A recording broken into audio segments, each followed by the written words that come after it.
Hello friends, good morning. আমার চ্যানেলে আপনাদের স্বাগত এবং অনেক অনেক ভালোবাসা। বর্ধমানে রথ থেকে উল্টো রথের মধ্যে মহাপ্রসাদ দেওয়া হয় একটা জায়গায়, জগন্নাথ দেবের, প্রভু জগন্নাথ দেবের মহাপ্রসাদ দেওয়া হয়। তো কুপন কাটতে হয়। আমার এক দাদা কুপনটা কেটে দিয়ে গেছেন আমাকে।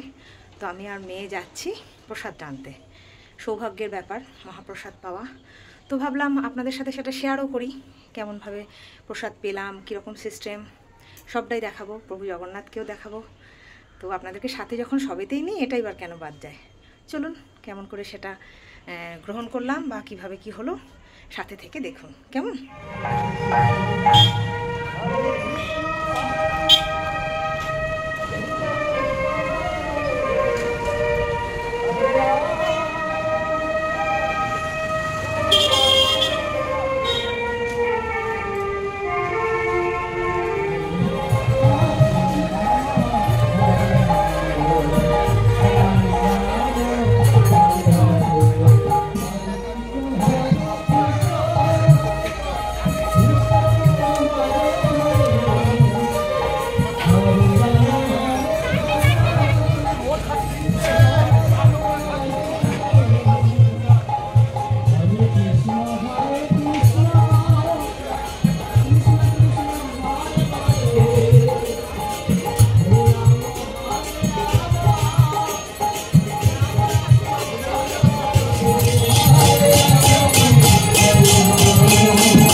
চলো হাত তোলো, জয় জগন্নাথ বল। এই রথটাই কি হয়, নিয়ে যায়, বেরোয়, কালকে বেরোবে। ও, এইখানে জগন্নাথ বলরাম সুভদ্রা বসবে। দিয়ে কত দূর ঘোড়ায়? গোটা বর্ধমান? রথতলা যায়? তাহলে কোথায় যায়? রাধা বল্লভ মন্দির পর্যন্ত যায়। হ্যাঁ। আর এই পালকিটাই কি হয়? ঠাকুর রাখা হয়। ও আচ্ছা আচ্ছা, মন্দিরের ভেতর থেকে পালকি করে নিয়ে এসে এখানে বসায়। ও আচ্ছা, বাহ। তো বন্ধুরা বলুন কেমন লাগছে? ভালো লাগছে না? কত সুন্দর লাগছে প্রভু জগন্নাথকে দেখে, চোখ মন জুড়িয়ে যাচ্ছে। তো যাই হোক, এবার আমরা ঠাকুরের স্থান থেকে উঠে প্রসাদের জায়গায় আসলাম। এই যে দেখেই বুঝতে পারছেন বিশাল বড় লাইন। তো যে দাদা আমাকে কুপনটা কেটে রেখেছিলেন, ওই দাদা এলেন, এসে আমাকে বুঝিয়ে দিলেন কোথায় কিভাবে নেব। তো আমিও সেরকম দাঁড়িয়ে প্রসাদ বিতরণের, যেখানে প্রসাদ দেওয়া হচ্ছে সেখানটার লাইনে দাঁড়িয়ে গেলাম। আর গোটা জায়গাটাতেই তো ছোট ছোট মূর্তি, এই যে মহাদেবের মূর্তি আছে, আরও পাশে বিভিন্ন দেবদেবীর মূর্তি আছে। এই যে আমার মেয়ে দাঁড়িয়ে আছে, প্রসাদ দিচ্ছে। আমরা যা কুপন নিয়েছিলাম তাতে প্রসাদ নিয়ে নিলাম। খুব সুন্দর সিস্টেম, কোনো ঠেলাঠেলি নেই, কোনো ঝামেলা নেই, একটাই লাইন, আপনি সেই লাইনেই দাঁড়াবেন, আস্তে আস্তে খুব সুন্দরভাবে প্রসাদ না হয়ে যাবে। এবার আমরা মা মেয়ে চলে এলাম। তো এতক্ষণ মা মেয়ে থাকলাম, দেখছেন মা মেয়েরই একটাও ছবি নেই।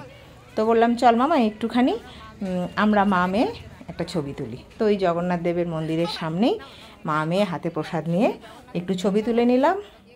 মেয়ে বলল মা তুমি দাঁড়াও, আমি গাড়ি বার করে নিয়ে আসি।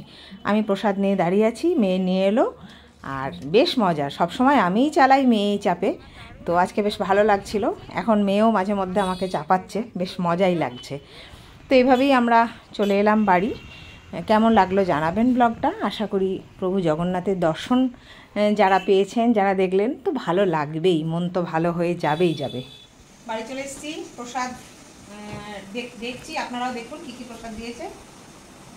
আচ্ছা, যেহেতু আমি দুটো প্রসাদ নিয়েছিলাম এই জন্য দিয়েছি আপনাকে একটা খুলি। এই যে মালপোয়া আর পোলাও এইটার মধ্যে আছে, তো এটাতেও সেম জিনিসই আছে, মালপোয়া আর পোলাও। আচ্ছা, একটা করে গজা, গজা খাজা যে যেটা বলেন। আচ্ছা, এইটা আমার গাড়িতে আনতে আনতে একটু যেহেতু খুলে গেছে আমি এটাই দেখাচ্ছি। এই দেখুন কী কী দিয়েছে একটু দেখে নিন।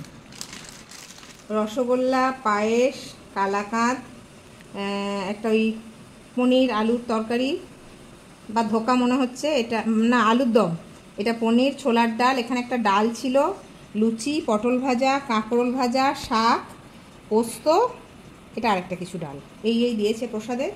আমার এটা একটু খুলে গেছিলো বলে, যেটা খুলে গেছে সেটা ডাল ছিল, একটু চাটনি আর না হলে চাটনি, হ্যাঁ কিছু একটা ছিল, চাটনি বা ডাল, তাই হবে হয়তো। এই ডাল এইটা তো আবার ওইটা কেন দেবে? হ্যাঁ, কটা ডাল দেবে, আর এটা চাটনি ছিল, তাহলে চাটনি, ডাল, পনির, ধোকা, মিষ্টি, পায়েস, রসগোল্লা, লুচি, কাঁকরোল ভাজা, পোস্তর বড়া, পটল ভাজা, শাক ভাজা, আর একটা কিছু ওটা বোঝা যাচ্ছে না। এই হচ্ছে প্রসাদ, পোলাও, গজা, মালপোয়া। খুব ভালো প্রসাদ দিয়েছে, খুব আর আমার জায়গাটা দেখে এত ভালো লাগলো, আপনাদেরও আশা করি ভালো লাগবে বা ভালো লেগেছে। দেখা যাক এবার মহাপ্রসাদটা আমরা খাই। আর মহাপ্রসাদ শুনেছি খাওয়াতে তো পুণ্য লাভ, দর্শনেও পুণ্য লাভ, তা আপনাদেরও পুণ্য লাভ হয়ে গেল। তো বন্ধুরা, বর্ধমানের আলমগঞ্জের কেমন হয় আমাদের রথযাত্রার অনুষ্ঠান সেটা আপনাদের সাথে শেয়ার করলাম। তো যেটা বলতে ভুলে গেছি, লাইকটা কিন্তু না দিয়ে থাকলে এক্ষুনি দিয়ে দিন, আর ভালো লাগলে সাবস্ক্রাইব করে সব সময় মতো এত ভালোবাসা নিয়ে সাথে থাকুন, পাশে থাকুন। সবাই ভালো থাকুন, সুস্থ থাকুন, আনন্দে থাকুন, ভালো রাখুন। জয় জগন্নাথ।